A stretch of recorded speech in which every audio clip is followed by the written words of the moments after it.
There's critical thinking in how we approach how to use this tool and how to solve the problems that this tool causes. And there's generic, regurgitated projections of judgment that we can continue to spew onto people. And, I, for one, am not into the whole judgmental pathway. I don't think the choice is AI or no AI. The choice is thoughtful use of AI or not. The last film I wanted to talk about was eXistenZ, and I feel like it's perfect timing with the conversation going on about AI right now. So I thought I would ask AI about the problem.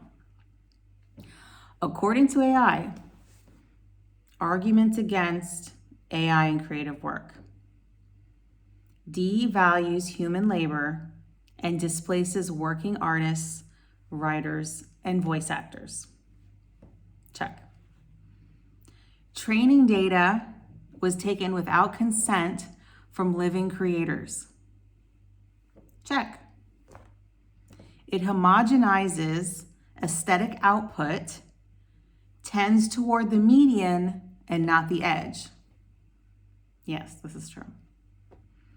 It creates plausible but hollow work that mimics craft without understanding stakes. I would say so, yeah.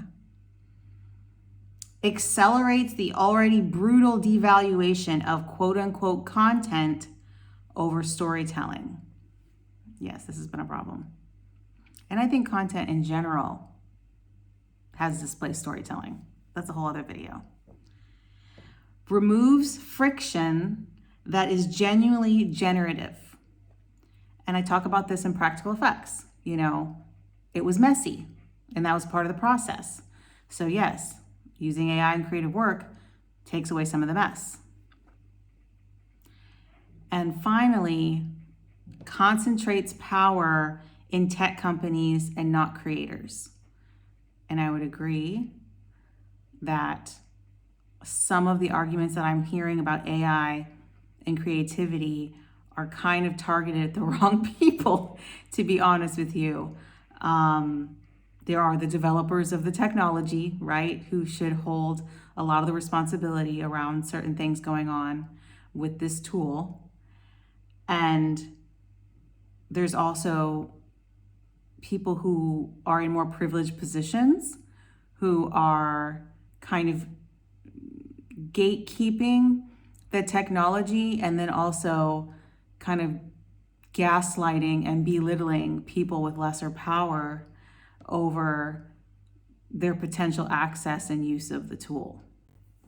So the objection to the tool, as AI agrees with me, that it really does tend to be directed at writers, indie creators, low budget filmmakers, people who don't have as much access to the budgets and the support and the infrastructure and the industry. That's kind of who's being targeted and who we're talking about online the most about their use of or assumption of or whatever using AI.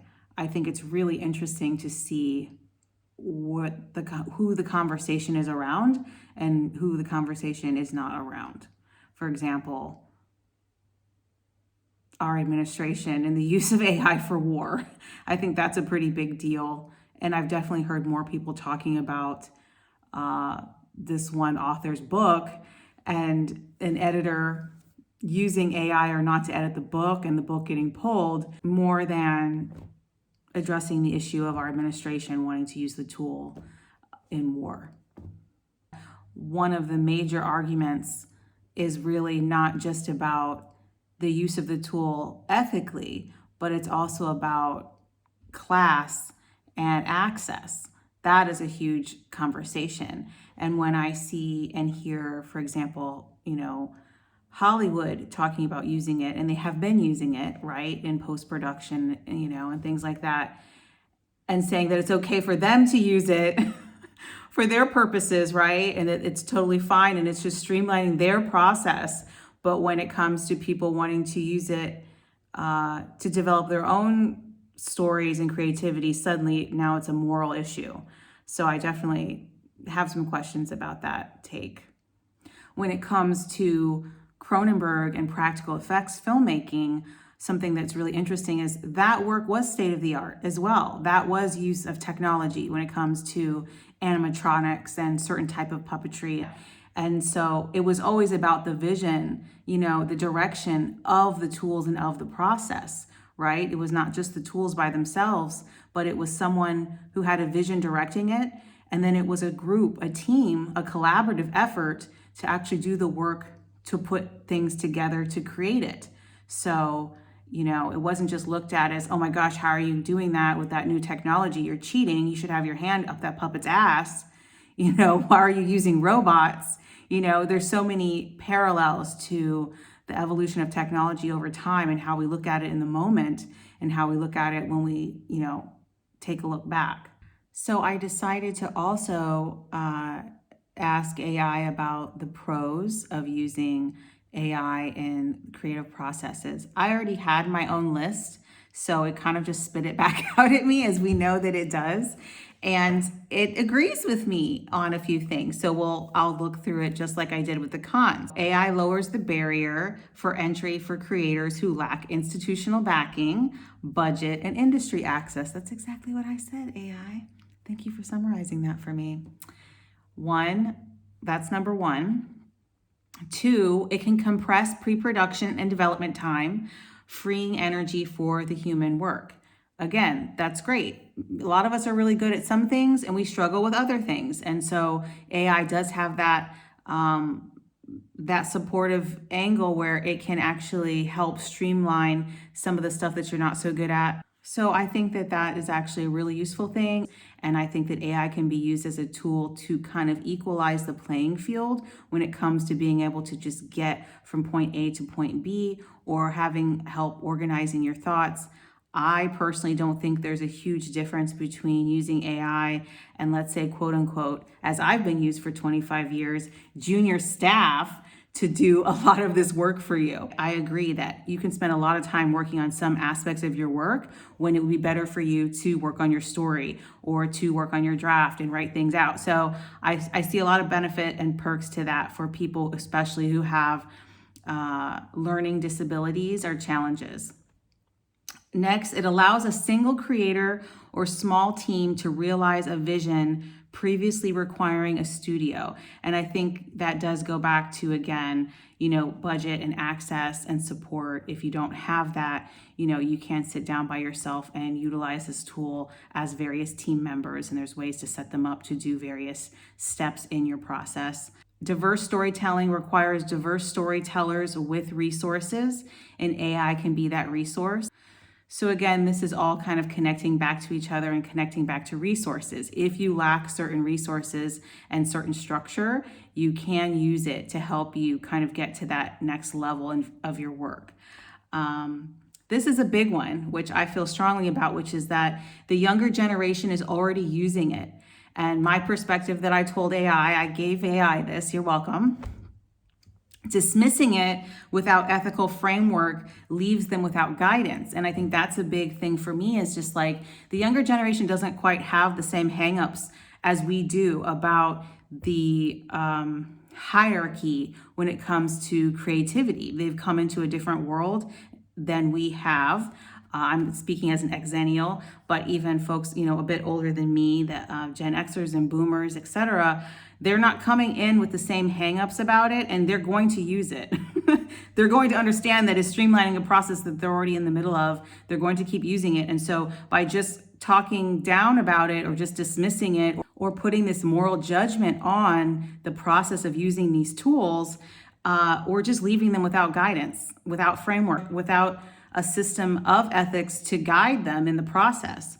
And so I don't think that does anyone any good, to just kind of turn the other way and pretend like it's not happening, because it is happening. It's going to continue to happen. Another point it's making is using a tool poorly doesn't indicate the tool, it argues for craft education. And I totally agree with that. I just came out with my first volume of Archives of Media Culture, where I go through 100 practical effects films you should know, and I point out the different practical effects techniques that were used in it and the studios that were developing the work. These are not plot summaries. These are just starters for people, especially like content creators who want to write and produce about things and not do all that extra research or legwork to understand something, but know that certain information has been fact checked. Someone with a research background has looked into these things, and you can kind of start from there and build out. It's a education tool for the process, right? Not everybody has the time or the methodologies to sit down and kind of go through what AI produces, what search engines produce, and make sure that these are factual things or put any cultural human context to the stories that it's spewing out. So I think that AI has this ability to disrupt the status quo in a way that does support people who have been more disenfranchised historically. I think that there's a certain aspect of leveling the playing field. And I think if you don't get that, you might just be coming from a particular privileged position, because I think it's quite obvious, actually. And in my opinion, you don't really need to be so worried about the slop. The slop is there, and it's always been there, and one way or another is going to continue to be there. I think the real threat is the people that had these stories in them all along, that have intersectional lenses, that have these life experiences and perspectives, and haven't had the tools and the resources and the support or the time or the structure to put their stories together, to develop them, to disseminate them. And I think that's the real threat to industry, are those people that are now having access to these tools to help support and develop them. When I was looking at eXistenZ, one of the things that I realized was that it was really about connection. The horror was not about the technology itself. Jude Law was really wondering, where was he? Was he in reality or was he not? And what was his reality, and why had he come into the world of eXistenZ, and what did it mean? And didn't he miss his old boring life that was actually at least physical and real and involved with other real people, not just these, I forget what they're called, the bots that just talk to you and just repeat things. I think it's so relevant to today that we can use tools to isolate ourselves further and kind of push us apart from other people, or we can use them to help us further develop our stories, and then take those stories that you've developed into rooms with new people and share them in a way that hasn't been accessible before.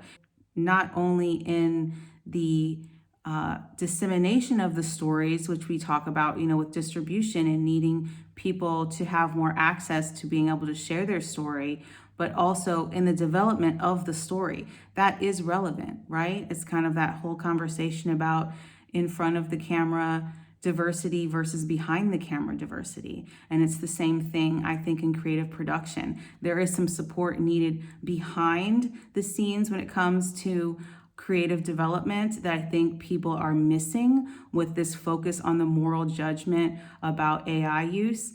And frankly, the idea that any of us are original is silly, if you ask me, because we've all been influenced. We've all been influenced by other artists. We've been influenced by society. It doesn't matter who you are. You have consumed and absorbed the storytelling of other people, and that has influenced you. There's also the whole aspect of grammar checkers and editors and ghostwriters, and again, junior staff who've been writing things behind the scenes without bylines since the beginning. Okay, and so this idea that somehow someone using this tool is not a real writer or not a real creator or not creative is just silly. And if you're saying that and that's your whole black and white argument, I think, again, you're coming from a real position of privilege where you're really missing something important. And I think it is a complicated issue, and I understand the craft and the development, but everything doesn't have to stay the same. There are certain people that have been able to move forward in the system as is, and there's a lot of people who have not. And I think that AI is bringing some equity, though it is kind of in shambles and disorganized and complicated. is bringing some equity to the process and the potential of that creative process. We just don't have it figured out yet, but we have to spend time working on it. It's not going anywhere. So this idea that, again, only the real will survive or will matter, you can keep telling yourselves that, but a new generation is coming up and they do not have those hangups. I don't think the goal is AI versus human. It's whether that technology serves human connection and whether it serves diverse voices. AI is leveling the playing field of access, and it's up to us now to decide how we're going to build out the structures to hold that and to hold each other accountable, but also take back a little bit of this judgment around people who are actually able to make headway in their crafts now because they have this extra support. And I would ask you to question these strong stances on how this tool is nothing but theft. Especially ask yourself who's influenced you in your life and if you've given them credit in everything that you've produced, because I guarantee you haven't. The ethical use of AI needs to be developed and taught within creative communities, not just judged from outside of the community or judged from the top down, but we really need to come to a place of acknowledgement that this technology is here and actually help shape what that looks like, who gets access, and how we use it. Because there is no denying, there are lots of problems with it. I'm definitely not denying that. But there are also a lot of benefits and a lot of people that it's helping. I think that AI is here to stay. And now the question is just, what world are we going to build with it?